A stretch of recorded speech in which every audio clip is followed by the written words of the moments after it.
Boa noite. Frequentes escândalos de homens públicos flagrados com a mão no dinheiro banalizam a corrupção e reforçam o sentimento comum que corrupção na política é uma fatalidade, da qual não temos como escapar. Em questão quer saber, homem público corrupto é réu intocável? A justiça brasileira é complacente com esse crime? O que explica a naturalidade com que corruptores e corruptos desviam dinheiro público para enriquecimento pessoal?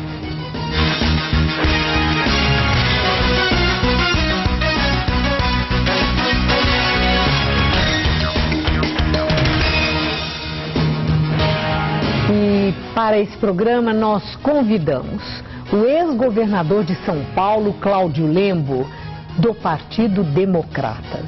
O deputado federal Carlos Zaratini, vice-líder do PT na Câmara Federal. Carlos Zaratini foi eleito pelo PT de São Paulo. E o historiador e professor do Departamento de Ciências Sociais da Universidade Federal de São Carlos, Marco Antônio Villa.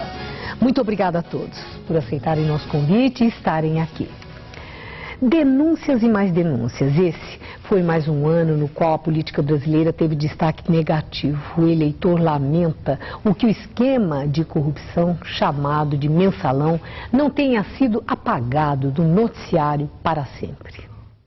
O primeiro escândalo, que ficou conhecido como mensalão, envolveu o PT e partidos da base do presidente Lula. Era um esquema de compra e venda de votos de parlamentares para aprovação de projetos de interesse do executivo. Foi a maior crise política durante a primeira fase do governo Lula em 2005 e 2006. O ex-ministro-chefe da Casa Civil, José Dirceu, acusado de ser o líder do esquema, que teve o mandato cassado pela Câmara dos Deputados, e importantes líderes petistas estão sendo julgados pelo STF. O ex-ministro da Fazenda, Antônio Palocci, envolvido no escândalo do caseiro, caiu, embora tempos depois tenha sido inocentado pelo Supremo Tribunal Federal. Outro da série mensalão foi o de Minas Gerais, descoberto em julho de 2008. No início de dezembro, o Supremo Tribunal Federal aceitou a denúncia contra o senador Eduardo Azeredo, do PSDB mineiro, por envolvimento no esquema de Caixa 2, conhecido como mensalão do PSDB. Nesse caso, investigações da Polícia Federal contra o banqueiro Daniel Dantas revelaram que o Banco Opportunity foi uma das principais fontes de recursos para pagar a compra de votos de parlamentares e financiamento de campanha eleitoral. O escândalo, que envolve o governador José Roberto Arruda, chamado de mensalão do DEM de Brasília, exibiu vídeos do governador do Distrito Federal e assessores recebendo dinheiro decorrente de propinas. O governador se desfiliou do Partido Democratas, enfrenta processo de impeachment e diz que pretende ficar no cargo até o fim do mandato. Em todos os casos, os envolvidos negam todas as acusações. Muito bem, começamos exatamente com a questão inicial.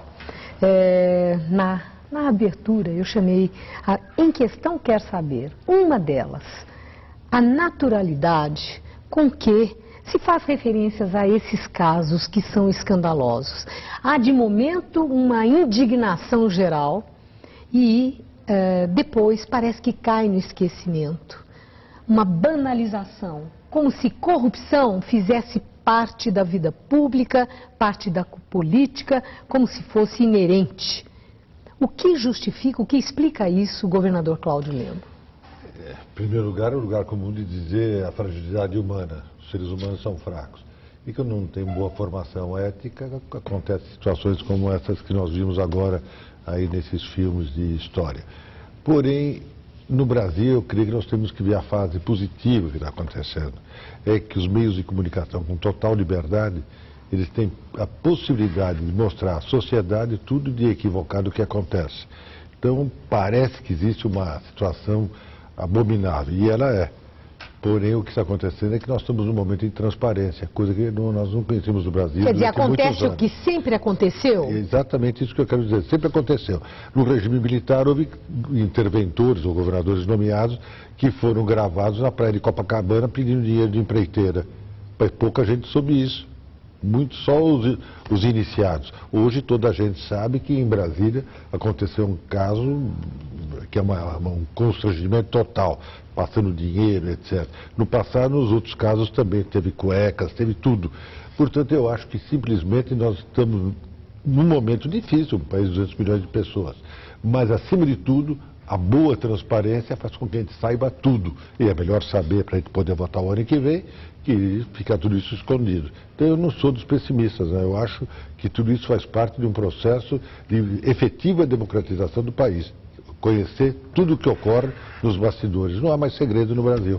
Agora, não há mais segredo e fica ali uma evidência de que parece que não escapa partido algum.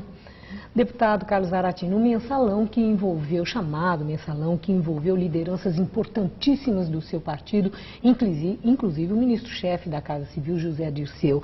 Ali, naquela nossa reportagem, então, mostrou-se que, invariavelmente, o que acontece é que, diante das denúncias, todos negam sempre que tem um envolvimento. No caso do mensalão do PT, também negaram, e da mesma forma que o ex-governador, o senador Azeredo, nega até hoje, mesmo estando lá com o processo aceito e aberto no Supremo Tribunal. Então fica, o cidadão quando olha, a indagação é essa. É como disse o presidente Lula naquela entrevista de Paris, alguma coisa que todo mundo faz, a política cobra isso? Olha, primeiro que você fez uma resenha no vídeo, que começou no PT, mas se a gente for ver, tem antes, né? Tem Pita, tem Maluf, tem Quércia. Sim, mas nós pegamos esses mensalão, viu? Mais no sentido de propina para compra de areia, que está envolvendo aí a construtora Camargo Correia, com contribuições ilegais para políticos do PSDB. Enfim, existem problemas vários.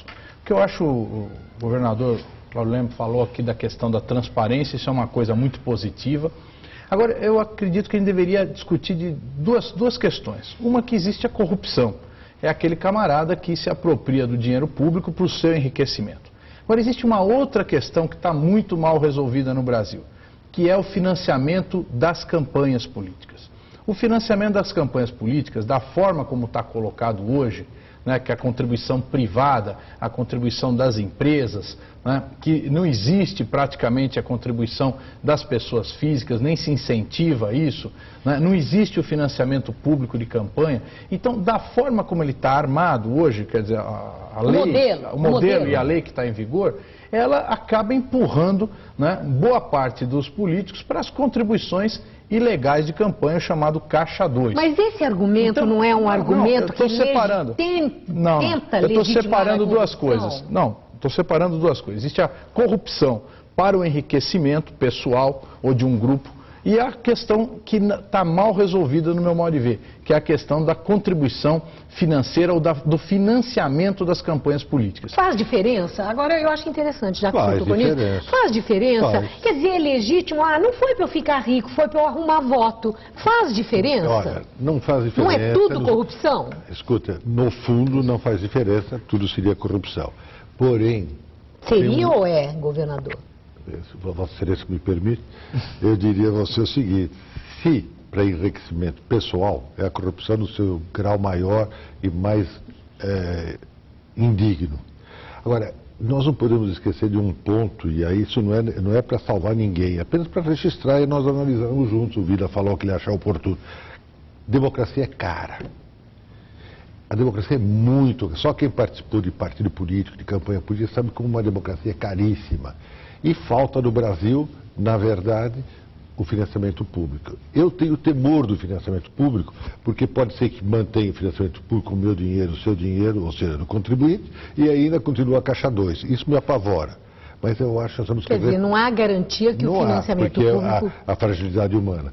Porém, eu acho que nós vamos repensar o sistema partidário brasileiro. E ainda uma outra coisa. Eu acho, dentro disso tudo, porque partido político é muito complicado, não existe partido de gente santa, partido é todo sempre difícil, teria que se pensar nas candidaturas avulsas. Eu sei que ele é contra, independente os meus dos amigos partidos. mais íntimos... Bom, mas eu vou